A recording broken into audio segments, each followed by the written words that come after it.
Basin fire potential briefing for Wednesday, October 21st. Today we will have gusty winds across much of eastern Nevada down into central and northern Utah. These wind gusts will be strongest across Utah today with gusts in the 40s and somewhere between about 25 and 30 miles per hour or a little bit higher over eastern Nevada. We'll also have stronger winds up north in Idaho, but we'll have much higher humidity and even a few showers. On Thursday, the gusty winds are confined mainly to the higher terrain of Utah, and then by Friday, we'll see winds pick up again back over eastern Nevada with a better chance of shower activity later in the day on Friday up across central Idaho, and these showers will increase and push further south across Idaho and Wyoming Friday night into Saturday. We've had really no precipitation over the last 24 hours, maybe a few spotty showers with no lightning. And we've had light initial attack with only a couple small fires reported across the Great Basin, but we still do have large fires and a team fire up across parts of northern Utah. Over the last 7 days, we've seen minimal precipitation over much of Nevada, Utah, and the Arizona Strip. However, the only precipitation we have seen has been over central Idaho into Wyoming, and this precipitation in some areas is above normal for the time of year over the last 2 weeks. Currently, ERCs are highest across Utah and southern and eastern Nevada, where ERCs are above the 80th to 90th percentile, and still even some spots above the 97th percentile. Further north, ERCs are generally below the 70th to 80th percentile, but there certainly are some drier spots of Idaho into northern and western Nevada. Looking at some of our ERCs, although in western and northern Nevada ERCs have dropped, they are still above records for the time of year, so still drier than what we would normally see in mid-October. And then obviously across Utah and areas that have not seen any precipitation, still record setting well above normal, obviously, for the time of year and even above the 90th percentile.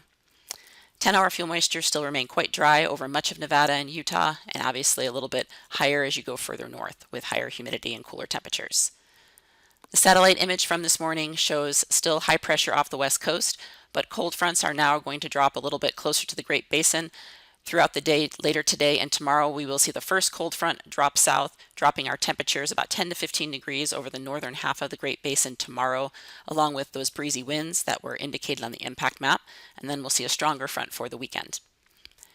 So for later today, again, that front drops into northern areas. We will see higher humidity and lower fire potential across Idaho, but still those gusty to stronger winds, especially across the higher terrain of Utah, and especially where we still have large fires, will be a significant concern today with those west to northwest winds. Also, relative humidity will remain low in those areas. You can see from the wind picture, again, the strongest winds are across Idaho and Wyoming as that first front drops south, but again, relative humidity remains above 30% up north. It's these winds over Utah where we'll see those gusts to 40 or 45 miles per hour and still relative humidity in the teens to near 20%. And then breezier winds over parts of eastern Nevada, but not quite as strong, just gusts around 25 or 30 miles per hour. On Thursday, that first front pushes through, so we don't have any significant fire potential concerns. Still some breezy winds expected across Utah and cooler temperatures and some higher humidity in the north.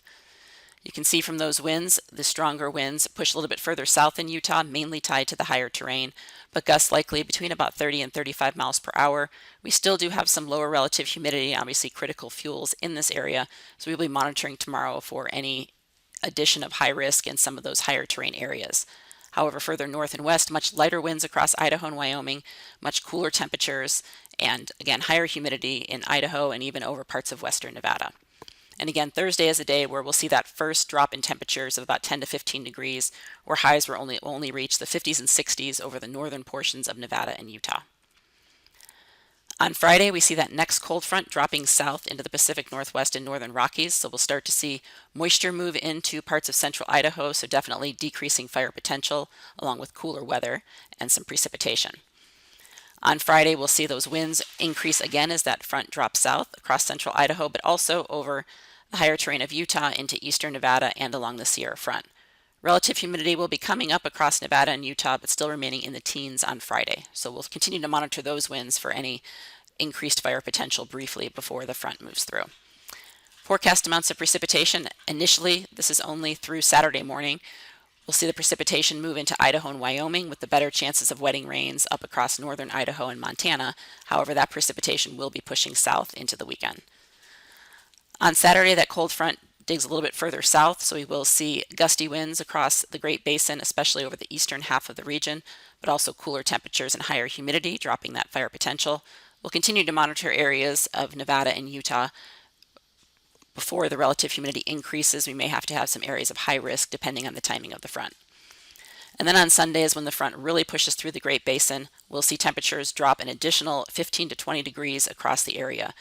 We'll see highs reaching only the 30s and 40s over the northern half of the Great Basin and into the 50s down in the far south. So definitely a significant cold front, but right now it's looking like much of the moisture will either remain across Idaho and Wyoming, or on Sunday we could see some showers develop over eastern Utah. But the rest of western and northern Utah into Nevada will likely remain dry with just some gusty winds and certainly much colder temperatures, and there will be an increase in humidity.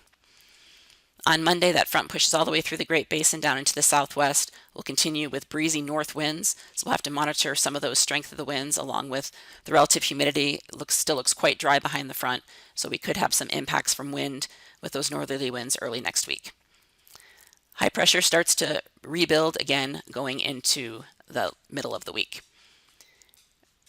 Looking at precipitation for the next 7 days, you can see obviously precipitation in the north and over eastern parts of Utah. We'll see how much that precipitation makes it further west. Right now the models are coming in quite a bit drier for Nevada and western Utah, so I wouldn't be too surprised if we see this precipitation removed going into the 7-day precip, but we'll keep watching that. The 8 to 14 day outlook shows generally warmer and drier conditions for the Great Basin as high pressure rebuilds after this front moves through, with looking like a drier end of the month. That concludes our webcast for today. Check back tomorrow for the latest updates.